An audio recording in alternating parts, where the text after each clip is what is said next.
Hey guys, welcome back to Abhyudaya classes UP. आज के इस वीडियो में डिस्कस करने वाले हैं हम असाइनमेंट के बारे में। एंड पिछले के 2 वीडियोस में ऑलरेडी हमने इंक्लूसिव एजुकेशन यानी कि समावेशी शिक्षा का असाइनमेंट तथा आकलन एवं मूल्यांकन का असाइनमेंट जो हमारा है बीएड सेकेंड सेमेस्टर में, उसे हमने डिस्कस किया था और उसकी वीडियो आपको चैनल पर मिल जाएगी। ठीक, तो चलिए आज इस वीडियो में हम समझने वाले हैं जो हमारा assessment of teaching and learning से सेकेंड असाइनमेंट है। भारत में परीक्षा प्रणाली के संबंध में विभिन्न शिक्षा आयोगों की सिफारिशों और नीतियों पर चर्चा करें। ये हमारा सेकेंड असाइनमेंट है। फर्स्ट हमारा असाइनमेंट था आकलन एवं मूल्यांकन की अर्थ परिभाषा, प्रकृति एवं प्रकार आदि। ये सब ही हमने पिछले वीडियोज़ में डिस्कस किया हुआ है और वो चैनल पर है, आप एक बार से उसे जाकर जरूर देख लीजिएगा। ठीक है, तो चलिए इस वीडियो में हम समझते हैं भारत में परीक्षा प्रणाली के संबंध में विभिन्न शिक्षा आयोगों की सिफारिशों और नीतियों पर चर्चा। ये हमारा क्या है, सेकेंड असाइनमेंट। ठीक है, तो चलिए सबसे पहले देखते हैं सबसे पहले हम लिखते हैं प्रस्तावना। ठीक है, हम सभी को पता है कि सबसे पहले हम इंट्रोडक्शन लिखते हैं इसका। तो आप यहाँ पर देख सकते हैं, शिक्षण और अधिगम का आकलन प्राचीन समय में परीक्षाओं के माध्यम से किया जाता था। सामान्यतः जब हम परीक्षा प्रणाली की चर्चा करते हैं तो हमारा अभिप्राय बोर्ड तथा संचालित परीक्षाओं से ही होता है। बहरहाल स्कूल स्तर पर भी परीक्षाएं होती हैं जिनके माध्यम से छात्रों का मोटे तौर पर निर्माणात्मक और समाकलनात्मक दोनों प्रकार का मूल्यांकन हो जाता है, जबकि बोर्ड वाली परीक्षाओं से आमतौर पर एक निश्चित समयावधि के बाद केवल समाकलनात्मक मूल्यांकन ही हो पाता है। ठीक है, ऐसे हम सबसे पहले इसका इंट्रोडक्शन देंगे, जैसे कि आप यहाँ पर देख सकते हैं। आप स्क्रीनशॉट ले लीजिए। ठीक है, स्क्रीनशॉट लेते रहिएगा। अब इसके बाद हम इसमें आगे देखते हैं। वर्तमान समय में परीक्षाएं छात्रों की योग्यता का सही मापन नहीं करती। यहाँ से आप यहाँ तक, इसलिए परीक्षा प्रणाली में सुधार होना आवश्यक है। ये हम लिखेंगे इंट्रोडक्शन में। ठीक है, तो आप इसका भी स्क्रीनशॉट लेते चलिए। ओके, हो गया। अब हम आगे देखते हैं। अब हम हेडिंग लिखेंगे परीक्षा प्रणाली के संबंध में भारत में विभिन्न आयोग। ठीक है, तो सबसे पहले आप इसके बारे में यहाँ पे थोड़ा सा लिखेंगे। उसके बाद हम आगे बढ़ेंगे। भारतीय शिक्षा आयोग 8082 की सिफारिशें या सुझाव, इसे यंग हंटर आयोग के नाम से जानते हैं। ठीक है,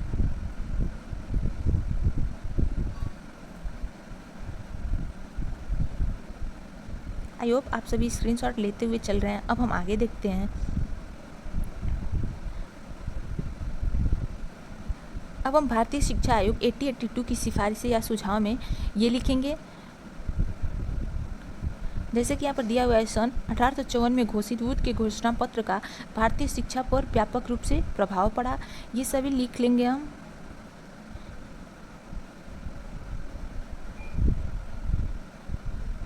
1880 में नियुक्त भारत के गवर्नर जनरल लॉर्ड रिपन पर शिक्षा नीति के परिवर्तन हेतु जनरल काउंसिल ऑफ एजुकेशन नामक संस्था दबाव डालने लगे। वास्तव में वुड द्वारा घोषित शिक्षा नीति अत्यधिक पुरानी हो चुकी थी तथा यह अपेक्षित सफलता भी प्राप्त नहीं कर सकी थी। ये लिखने के बाद हम फिर यहाँ से लिखेंगे, अंततः लॉर्ड रिपन ने 3 जनवरी 1882 को भारतीय शिक्षा आयोग का गठन किया। ठीक है, आप ये सभी लिखेंगे इसमें, इस पॉइंट में भारतीय शिक्षा आयोग 8082 की सिफारिशें या सुझाव के बारे में। ओके,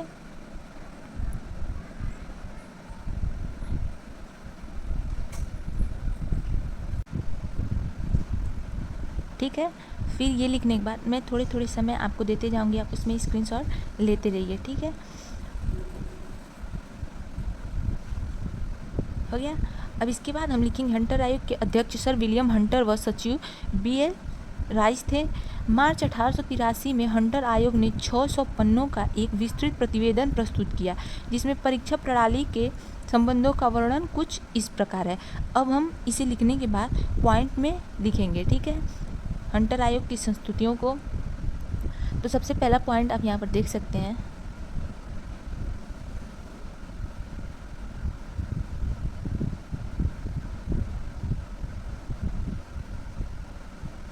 ओके,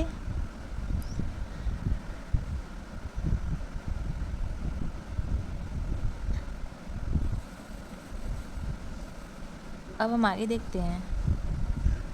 ये हो जाएगा हमारा थर्ड पॉइंट, इसे आप लिख लीजिएगा इतना।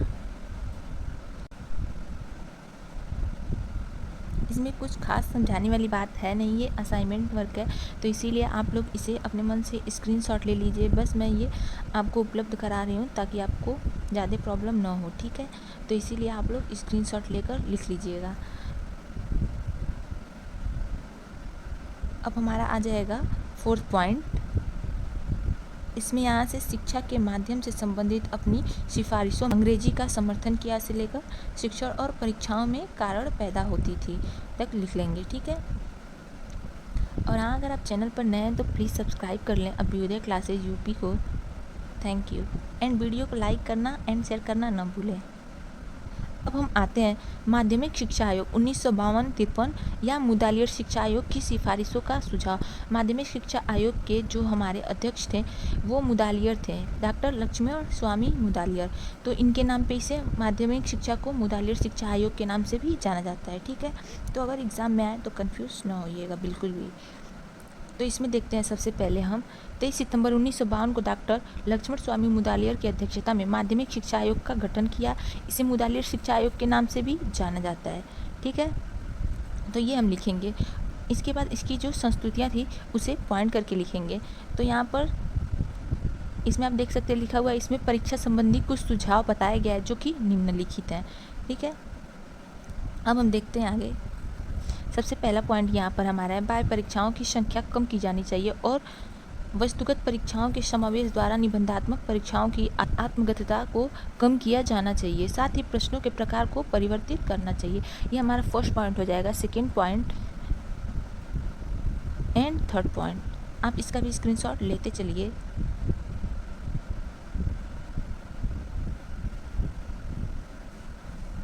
ओके, अब आ जाएंगे हम हमारे 4th पॉइंट पे। आंकिक अंकन की अपेक्षा प्रतीकात्मक अंकन को अपनाना चाहिए जब विद्यार्थी के बाह्य और आंतरिक परीक्षाओं का मूल्यांकन किया जाए। ओके, फिर 5th पॉइंट, सेकेंडरी स्कूल के पाठ्यक्रम के पूरा होने पर पब्लिक परीक्षा होनी चाहिए। ओके, ये हो गया इतना।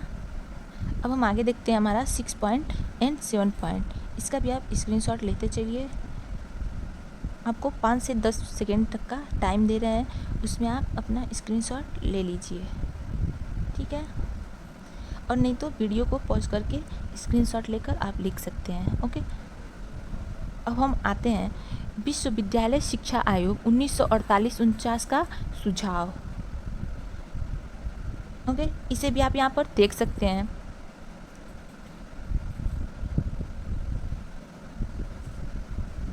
फर्स्ट पॉइंट, इसके कौन अध्यक्ष थे? राधा कृष्णन, ठीक। तो इसीलिए हम इसे राधा कृष्णन कमीशन या राधा कृष्णन आयोग भी कहते हैं। इतना तो हम सभी को पता है। ओके, अब इसमें हमारा फर्स्ट पॉइंट यहाँ पर आप देख सकते हैं। Second point, third and fourth, इतना हो गया।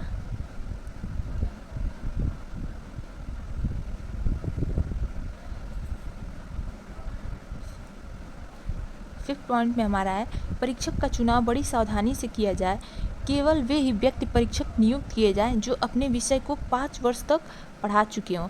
ऐसे ही हम पॉइंट में कर करके इनकी संस्तुतियों या सुझाव को लिखेंगे। ओके, इतना क्लियर है। अब 6 पॉइंट आप यहाँ पर देख सकते हैं।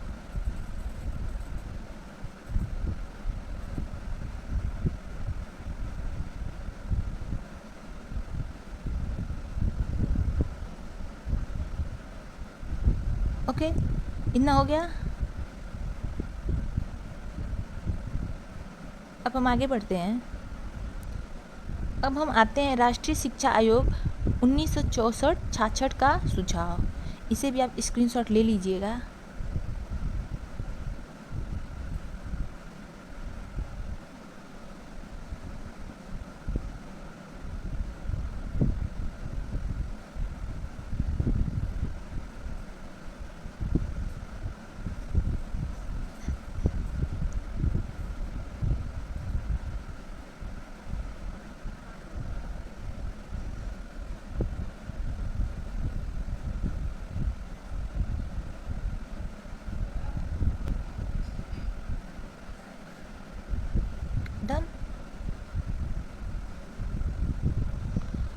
अब हमारा जो पॉइंट है वो है राष्ट्रीय शिक्षा नीति 1986 तथा 1992 का सुझाव। 1986 जो हमारा राष्ट्रीय शिक्षा नीति था तथा 1992 जो इसका संशोधित रूप था, उसके बारे में हम लिखेंगे। ठीक है, तो हेडिंग डालेंगे राष्ट्रीय शिक्षा नीति 1986 और 1992 का सुझाव। इसमें आप यहाँ पर देख सकते हैं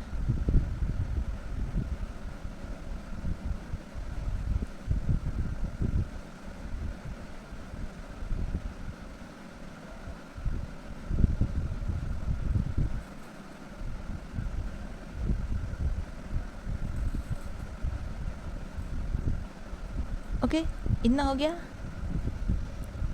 अब हम अगला पॉइंट जो लिखेंगे वो 1986 के बाद हमारा आता है राष्ट्रीय शिक्षा नीति 2020। तो हम हेडिंग लिखेंगे राष्ट्रीय शिक्षा नीति 2020 के प्रावधान। ओके, ये किसकी अध्यक्षता में हुआ था? ये एग्जाम में ऑब्जेक्टिव क्वेश्चन में ये सारे क्वेश्चन इसमें जो हैं, इसमें से बहुत सारे क्वेश्चन एग्जाम में ऑब्जेक्टिव में ज़रूर आएंगे। ठीक है, तो ये डॉक्टर कस्तूरीरंगन की अध्यक्षता में हुआ था और ये 34 साल बाद आई शिक्षा नीति है। ओके,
ये था हमारा NEP 2020। ठीक है, अब हम आगे लिखेंगे निष्कर्ष।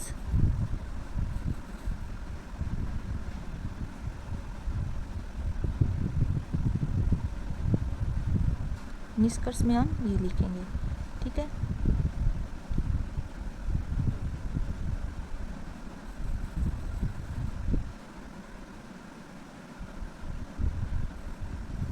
तो आई होप गाइस आज का वीडियो आपके लिए काफ़ी हेल्पफुल होगा। और अगर आप चैनल पर नए हैं तो please subscribe Abhyudaya classes UP and video को लाइक एंड शेयर करना न भूलें। Thank you.